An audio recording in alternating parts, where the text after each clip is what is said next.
बच्चों, कैसे हैं आप? आई होप आप सब अच्छे होंगे और कोविड से भी सेफ होंगे। आज मैं 9th क्लास की most important theorem mid point theorem लेके आपके बीच हाजिर हूँ। उम्मीद करती हूँ आप लोगों को बहुत ही इजी तरीके से समझा पाऊंगी। ठीक है, तो चलिए मिड पॉइंट थ्योरम के बारे में पढ़ते हैं। क्या है ये मिड पॉइंट थ्योरम? ठीक है, इसको मैं काफ़ी इजी तरीके से समझाने की कोशिश करूँगी। सबसे पहले हम पढ़ते हैं कि क्या है मिड पॉइंट थ्योरम, इसमें क्या प्रूव करना है, क्या हमारे पास गिवन है। तो चलिए स्टार्ट करते हैं।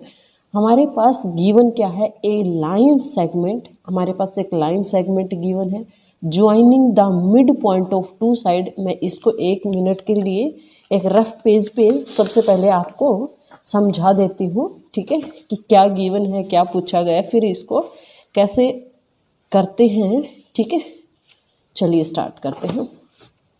हमारे पास क्या है? एक गिवन लाइन सेगमेंट है। ठीक है, हमारे पास एक लाइन सेगमेंट है। ठीक है, कोई भी एक लाइन सेगमेंट है। लाइन सेगमेंट क्या होती है भाई? जिसके दोनों एंड पॉइंट्स का हमें पता हो कि कहाँ से शुरू हुई, कहाँ ख़त्म हुई है। ठीक है, सबसे पहले तो मैं आप लोगों को यही बताना चाहूँगी कि लाइन सेगमेंट और रे, इन तीनों के बीच में क्या अंतर होता है। लाइन क्या होती है? जिसका ये नहीं पता कि वो कहाँ से आई है और कहाँ को वो जाएगी। ठीक है, जिसका ये नहीं पता होता कि उसका स्टार्टिंग पॉइंट कहाँ है और एंडिंग पॉइंट कहाँ है, उसे कहते हैं लाइन। ठीक है, लाइन सेगमेंट। जिसका ये पता होता है ये कहाँ से आई है और कहाँ पे जाके रुकेगी, उसको कहते हैं लाइन सेगमेंट। ठीक है, लाइन सेगमेंट की एक प्रॉपर लेंथ होती है, वो 5 सेंटीमीटर की है, 8 सेंटीमीटर की है, 9 मीटर की, जितनी की भी है उसकी प्रॉपर हमारे पास मेजरमेंट होती है। रे क्या होती है? जैसे आपने सूरज की रे, सन की रे के बारे में देखा हुआ है आपने। सन की रे क्या होती है उसका पता है, स्टार्टिंग पॉइंट कहाँ है, सन है। एंडिंग पॉइंट नहीं पता, वो मेरे पास भी आएगी, आपके पास भी पहुँचेगी, कहाँ तक जाएगी हम नहीं कह सकते, लेकिन उसका स्टार्टिंग पॉइंट पता है, क्या होता है, सन है। तो इसी तरह से उसका स्टार्टिंग पॉइंट हमें पता होता है, एंडिंग पॉइंट नहीं पता होता, उसे कहते हैं रे। तो इन तीनों चीज़ों में बहुत सारे बच्चे कन्फ्यूज होते हैं कि लाइन क्या होती है, लाइन सेगमेंट क्या होती है, रे क्या होती है। तो सबसे तो लाइन सेगमेंट क्या होती है? जिसका स्टार्टिंग और एंडिंग पॉइंट हमें पता होता है। तो चलिए अब हम स्टार्ट करते हैं हमारी थ्योरम से रिलेटेड। ठीक है, द लाइन सेगमेंट, इसका मतलब उसका स्टार्टिंग और एंडिंग पॉइंट पता है। ठीक है, मैंने एक लाइन सेगमेंट खींची। Joining the mid point of two side of a triangle, एक लाइन सेगमेंट है जो ज्वाइन करती है किसको? Mid point of two side of a triangle. तो इसका मतलब सबसे पहले हमारे पास क्या है? एक ट्रायंगल है। ठीक है, रफली बना रही हूँ भाई, ऐसे ही बनी है।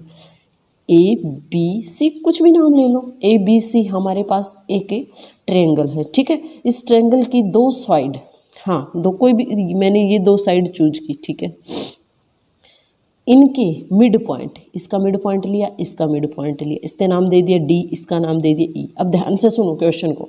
The line segment joining the mid point of two side of a triangle, इनको ज्वाइन करते हुए हमने एक लाइन सेगमेंट खींची। ठीक है, वो क्या होगी? Is parallel to the third side. वो वन साइड ट्रायंगल की ये थी, दूसरी ये थी, थर्ड ये, तो वो तीसरी साइड के पैरेलल होगी। तीसरी साइड कौन सी है? B C. B C side के पैरेलल होगी और and it is also half to the third side, और थर्ड साइड की क्या होगी? हाफ भी होगी। मतलब हमारे पास गिवन क्या है? गिवन है ए बी सी ट्रायंगल। ठीक है, और डी एंड ई हमारे पास क्या है? मिड पॉइंट हैं। किसके मिड पॉइंट हैं? डी और ई हमारे पास मिड पॉइंट हैं ए बी लाइन सेगमेंट का। ठीक है, ए बी लाइन सेगमेंट का और ए सी लाइन सेगमेंट का। ठीक है, ए सी लाइन सेगमेंट के मिड पॉइंट है हमारे पास। हमें प्रूव क्या करना है? हमें प्रूव क्या करना है कि डी ई जो लाइन सेगमेंट हमने खींची है इनके मिड पॉइंट से, ठीक है, वो लाइन सेगमेंट पैरेलल होगी किसके? बी सी साइड के, जो थर्ड साइड है ट्रायंगल की, एंड जो डी ई जो साइड है, ठीक है, वो हाफ होगी किसकी? बी सी की। ठीक है, इतना क्वेश्चन जो थ्योरम है हमारे पास, थ्योरम की स्टेटमेंट जो आप समझ चुके होंगे कि हमारे पास ए बी सी हमारे पास ट्रायंगल है, डी और ई मिड पॉइंट है। इन मिड पॉइंट से मैं एक लाइन सेगमेंट खींचूं तो वो लाइन सेगमेंट हमारे पास ट्रायंगल की थर्ड साइड जो बच गई उसके पैरेलल होगी और उसकी हाफ भी होगी। हाफ का मतलब जैसे सपोज करो ये मेरे पास 10 सेंटीमीटर की है तो ये मेरे पास 5 सेंटीमीटर की आनी चाहिए। ठीक है, समझ गए। तो हमें ये प्रूव करना है कि ये इसकी हाफ होगी और इसकी पैरेलल होगी। ठीक है, तो इसको करने से पहले हमारे पास ये हमने फिगर बना ली। ठीक है, फिगर हमारे पास वही है। मैंने क्या किया है, हमें प्रूव करना है D E is parallel to B C और डी ई है वो 1/2 होगा बी सी के। ठीक है, तो मैंने क्या किया, ये इतनी फिगर मैंने अभी आपको समझाई थी। इस थ्योरम को प्रूव करने के लिए, मिड पॉइंट थ्योरम को प्रूव करने के लिए इस लाइन सेगमेंट को मुझे इस लाइन सेगमेंट के पैरेलल दिखाना है। तो पैरेलल दिखाने के लिए आप क्या क्या कर सकते हो, किसी भी दो साइडों, दो हमारे पास लाइन है, किन्हीं भी दो लाइन है, इनको पैरेलल दिखाना है तो तुम क्या दिखा सकते हो, क्या दिखा सकते हो बोलो भाई। पैरेलल दिखाने के लिए हमने सीखा हुआ है या तो उनके अल्टरनेट एंगल इक्वल दिखा दो, पहली कंडीशन। दूसरी, या उनके कोरस्पॉन्डिंग एंगल इक्वल दिखा दूं। तीसरी चीज़, हमारे पास को इंटीरियर एंगल का जो सम है उसको क्या दिखा दूं, 180 डिग्री। देखो, किसी भी टू लाइंस को पैरेलल दिखाना है तो उसकी ये कंडीशन होती है, या तो उनके अल्टरनेट एंगल को इक्वल दिखा दो, या उनके कोरस्पॉन्डिंग एंगल को इक्वल दिखा दो, या को इंटीरियर का सम 180 दिखा दो। ठीक है, जैसे हमारे पास को इंटीरियर क्या होता है, ये आमने सामने के दो पैरेलल लाइन के आमने सामने के को इंटीरियर बनेंगे, इनका सम 180 दिखा दो। या हमारे पास अल्टरनेट जो एंगल है, ठीक है, अल्टरनेट एंगल है, इसका किसके साथ बनेगा, इसके साथ बनेगा। ठीक है, अल्टरनेट एंगल्स को इक्वल दिखा दे। लेकिन हमारे जो हमारी थ्योरम है उसमें कहीं एंगल तो दिया ही नहीं, एंगल का तो कुछ पूछा ही नहीं गया। ठीक है, तो एंगल के बारे में हमारे पास कुछ गिवन नहीं है, तो हम पैरेलल कैसे दिखाएं, इसके लिए हमने क्या की है, कंस्ट्रक्शन की है। कंस्ट्रक्शन क्या की है हमने, जो सी एफ एक क्या ले ली, सी, इसको कुछ भी भाई, हमारे पास ये एक रे है तो मैं इसको कुछ भी नाम एल दे सकती हूँ। ठीक है, कंस्ट्रक्शन के लिए मैंने क्या किया है, ड्रा की है C F line. C F line मैंने एक किसके पैरेलल, ए बी के। ठीक है, ये लाइन इस लाइन के पैरेलल है। और हमने क्या किया, जो हमने डी ई लाइन सेगमेंट जो इनके मिड पॉइंट से पास होते हुए लाइन सेगमेंट खींचा था उसको आगे बढ़ा दिया एफ पॉइंट तक। ठीक है, समझ गए, ये हमारी कंस्ट्रक्शन रहेगी। हमारे पास सिर्फ इतना गिवन है, ये मेरी कंस्ट्रक्शन रहेगी। ठीक है, समझ गए। चलिए अब हम थ्योरम करते हैं। थ्योरम काफ़ी इजी है, थ्योरम की स्टेटमेंट समझ में आ गई, क्या पूछा हुआ है, क्या हमारे पास गिवन है, तो थ्योरम करना इजी रहता है। ठीक है, तो चलिए स्टार्ट करते हैं हम। तो हमारी इस साइड को इस लाइन के पैरेलल दिखाना है। ठीक है, पैरेलल दिखाने के लिए अभी एंगल के तो कंडीशन बनेगी नहीं, तो एंगल की कंडीशन नहीं बन रही तो हमें पैरेलल दिखाने के लिए या तो इस फिगर को क्या दिखाना पड़ेगा, पैरेललोग्राम दिखाना पड़ेगा। तो इस फिगर को, कौन सी फिगर को भाई, डी एफ सी बी, इसको पैरेललोग्राम दिखाना है, पैरेललोग्राम दिखाएंगे। ठीक है, तो इसके लिए मैंने क्या किया, एक ये वाली ट्रायंगल और एक ये वाली ट्रायंगल ले ली। ठीक है, देखिए, in triangle A D E and triangle E F C. ठीक है, मैंने दो ट्रायंगल ले ली। ठीक है, कौन कौन सी ट्रायंगल ले ली मैंने, ए डी ई और ई एफ सी। ठीक है, इसके अंदर आप देख पा रहे होंगे, इसको मैं एंगल 1 नाम दे दूँ, इसको एंगल 2 नाम दे दूँ। ठीक है, तो हमारे पास angle 1 is equal to angle 2 कौन से एंगल होंगे, वर्टिकली अपोजिट एंगल। ये वर्टिकली अपोजिट एंगल हो जाएंगे। यहाँ पे एंगल है, ठीक है, और यहाँ पे एंगल है, इसको मैं 3 नाम दे दूँ, इसको मैं 4 नाम दे दूँ। तो 3 और 4 अल्टरनेट एंगल बन रहे हैं, ठीक है, अल्टरनेट एंगल बन रहे हैं, ठीक है। अल्टरनेट एंगल क्यों बन रहे हैं? क्योंकि हमारे पास ए बी जो लाइन है वो पैरेलल है किसके? सी एफ के। A B line C F के पैरेलल है, ठीक है। ए बी लाइन जब सी एफ के पैरेलल है तो ए सी किसका काम करेगा?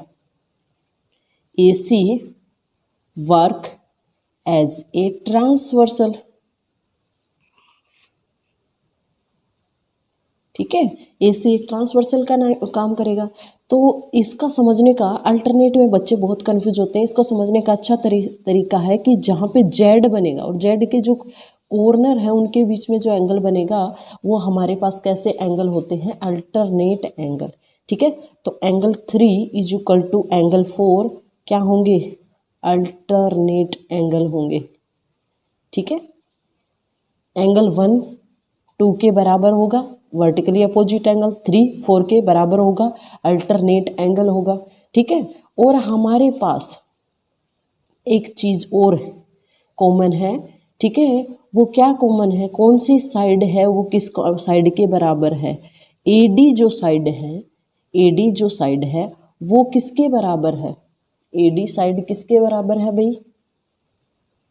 हमारे पास ए ई जो साइड है वो ई सी साइड के इक्वल है, क्योंकि ई हमारे पास मिड पॉइंट में था, तो जितनी लेंथ ये होगी उतनी ही लेंथ ये होगी। ये बात समझ में आई?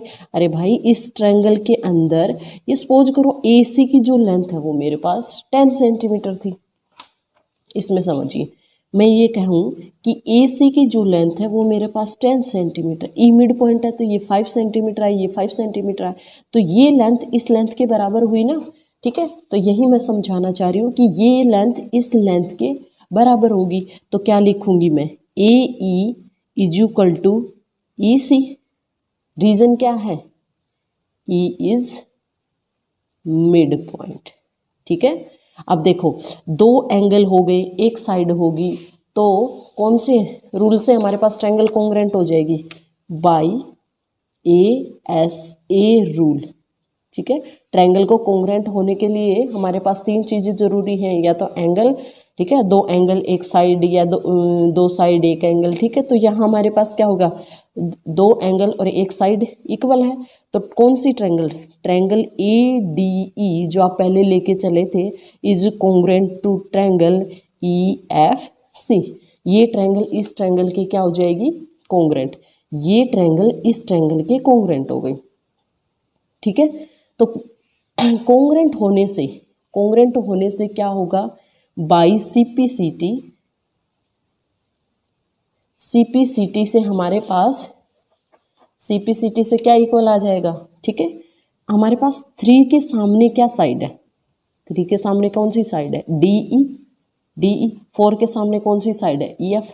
तो डीई जो साइड है वो ईएफ साइड के इक्वल आ जाएगी, ठीक है। और दूसरी जो चीज़ है ए डी जो साइड है वो एफ सी साइड के इक्वल आ जाएगी। सीपीसीटी से हमारे पास 2 साइडें इक्वल आ जाएंगी। ये हमारे पास ध्यान देने वाली बात है, ये समझ में आएगा तभी हमारे पास थ्योरम समझ में आएगी। सीपीसीटी से ये जो साइड है ये इस साइड के बराबर आ जाएगी, ठीक है। और दूसरी ये जो पार्ट है इस पार्ट के इक्वल आ जाएगा, इसका ये वाला पार्ट इसके इस पार्ट के इक्वल आ जाएगा, ठीक है। चलो मैं अगले पेज पे करती हूँ, ठीक है।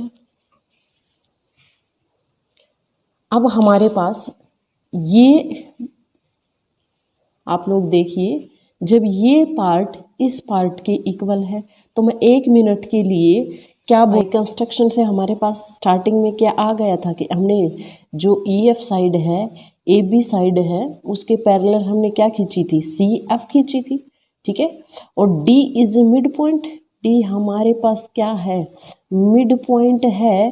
तो हमारे पास मुझे ये बताओ कि जो बी डी है, जो बी डी पार्ट है वो भी पैरेलल होगा एफ सी के। बी डी जो पार्ट है वो एफ सी के पैरेलल होगा।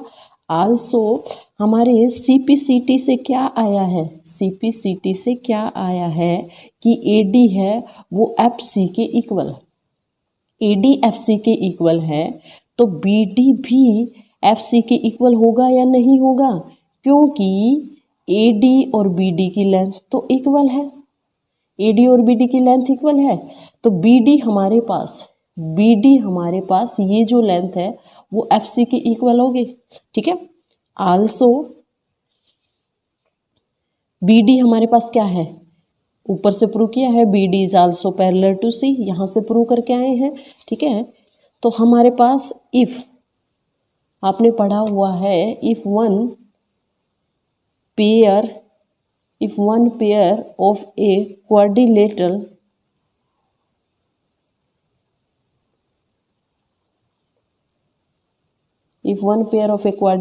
is parallel and equal, then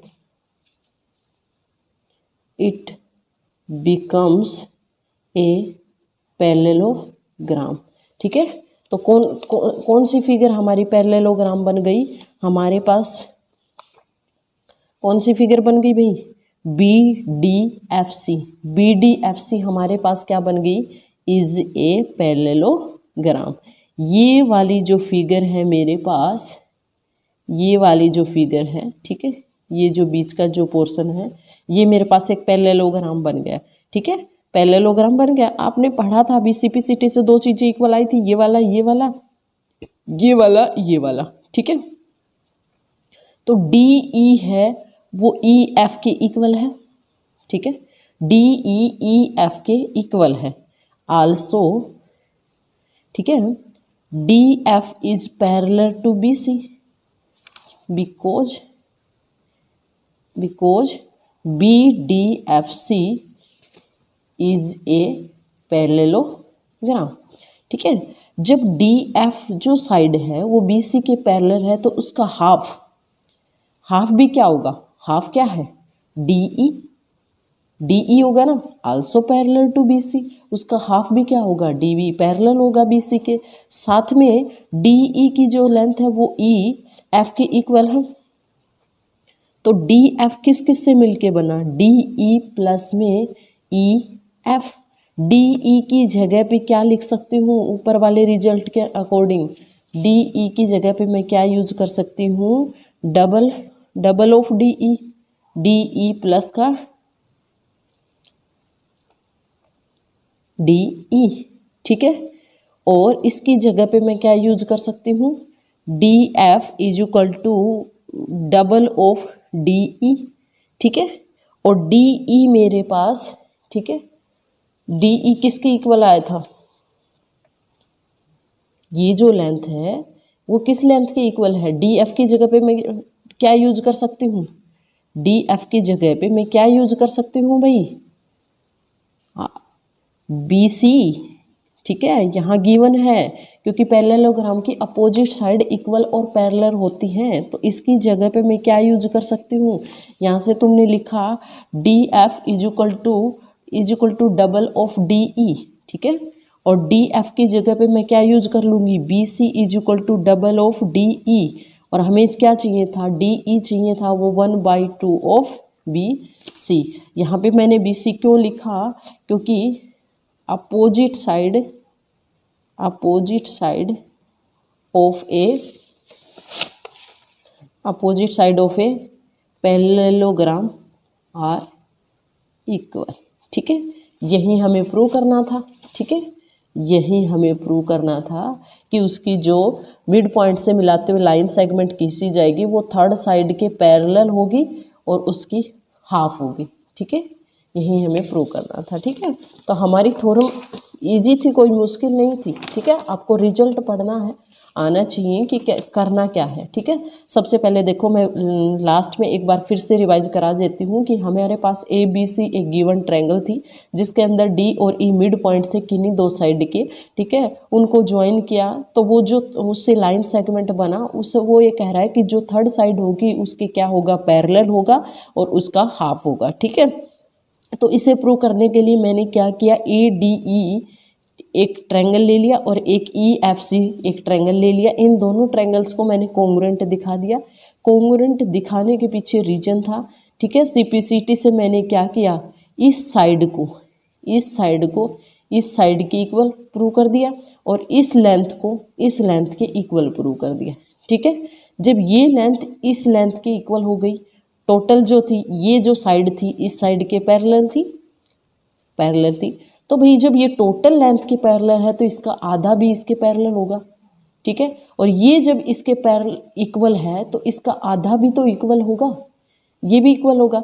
जब वन पेयर अपोजिट साइड के इक्वल भी आ रहे हैं पैरेलल भी आ रहे हैं, इसका मतलब ये जो फिगर बनी ये पैरेललोग्राम बन गई। पैरेललोग्राम बन गई तो ये जो साइड है इस पूरी साइड के बराबर होगी। इसके दो टुकड़े बने हुए हैं, कौन से, डी ई और ई एफ। डी ई और ई एफ इक्वल है तो मैं डबल ऑफ डी ई लिख सकती हूँ इस साइड को, डबल ऑफ डी ई। और वो किसके इक्वल है double of D E, B C के इक्वल। तो डी ई क्या आ जाएगा, हाफ ऑफ बी सी। यही हमें प्रूव करना था। ठीक है, mid point theorem most important रहती है भाई कॉम्पिटिटिव एग्जाम में भी क्वेश्चन को सॉल्व करने के लिए और 9th क्लास के लिए भी। ठीक है, क्योंकि एक्सरसाइज 8.2 है उसके लिए इसी का रिजल्ट हमें बार बार यूज करना पड़ेगा। ठीक है, तो आई होप आपको ये थ्योरम समझ में आ गई होगी। ठीक है, चलो मिलते हैं एक नई वीडियो के साथ, तब तक के लिए बाय बाय। ओके।